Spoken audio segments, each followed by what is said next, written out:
Hello, this is Kim reading to you from the Urantia book. And today we're reading about Pontius Pilate's last interview, paper 185, the trial before Pilate. Okay. As Pilate, trembling with fearful emotion, sat down by the side of Jesus, he inquired, "Where do you come from? Really, who are you?" "What is this they say, that you are the Son of God?" But Jesus could hardly answer such questions when asked by a man-fearing, not a God-fearing, a man-fearing, weak and vacillating judge, who was so unjust as to subject him to flogging even when he had declared him innocent of all crime. Okay, so here, I'm going to whip you even though I don't think you did anything. Okay. But Pilate's just trying to play both ends of this. He's just, he's scared, but in the end he's just weak. He doesn't, yeah. Even when he had declared him innocent of all crime, "I'm still going to send you to be flogged, even though I know you didn't do anything wrong, but all these people want me to, punish you, so I'm going to do that." And before he had been duly sentenced to die. So the law is that you're only allowed to do this if somebody's going to be crucified anyway, which ends up happening, but that wasn't determined at this point. Jesus looked Pilate straight in the face, but he did not answer him. Then said Pilate, "Do you refuse to speak to me? Do you not realize that I still have power to release you or to crucify you?" Then said Jesus, "You would have no power over me except it were permitted from above. You could exercise no authority over the Son of Man unless the Father in heaven allowed it. But you are not so guilty, since you are ignorant of the gospel.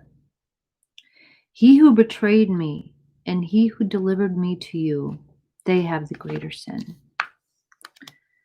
So that's true.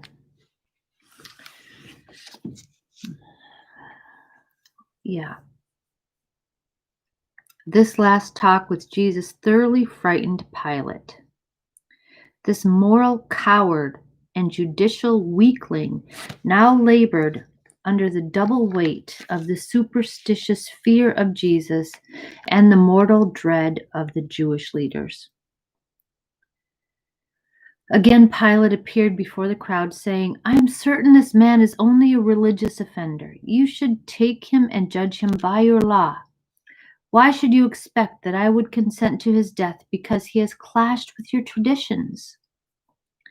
Pilate was just about ready to release Jesus when Caiaphas, the high priest, approached the cowardly Roman judge and, shaking an avenging finger in Pilate's face, said with angry words, which the entire multitude could hear, "If you release this man, you are not Caesar's friend, and I will see that the emperor knows all that you've done." So it's like, yeah, who's scaring him more? And when it comes down to it,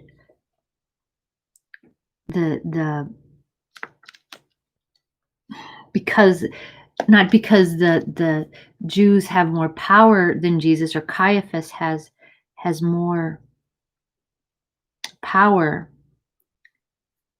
it's because it's more in his face. It's more up in front of him, It's more prescient. They're in his face as much, and that's what's worse to him. This public threat was too much for Pilate.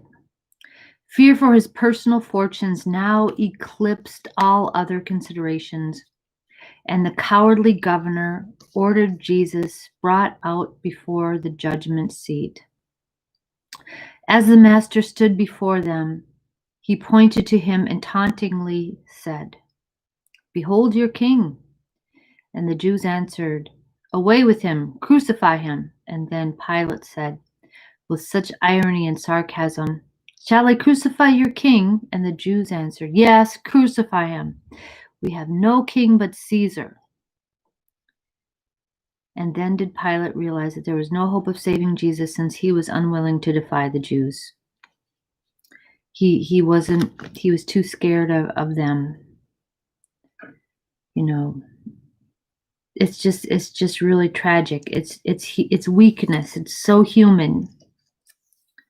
It's so human that we're so weak to stand up for what's right in the face of tyranny.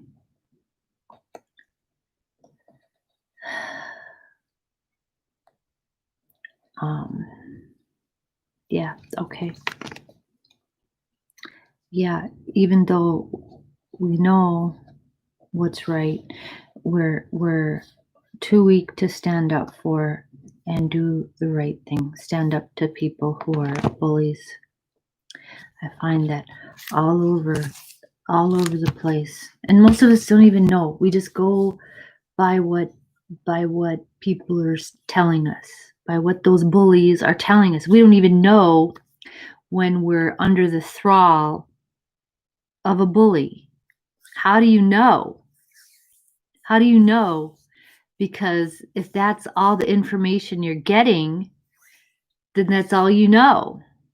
And you'll believe anything they tell you because, well, they're feeding you and they're, your livelihood depends on theirs if you're in thrall of that. So that's why God is here to set us free of that, setting us free. Like all these people are in thrall, and even Pilate is in thrall to these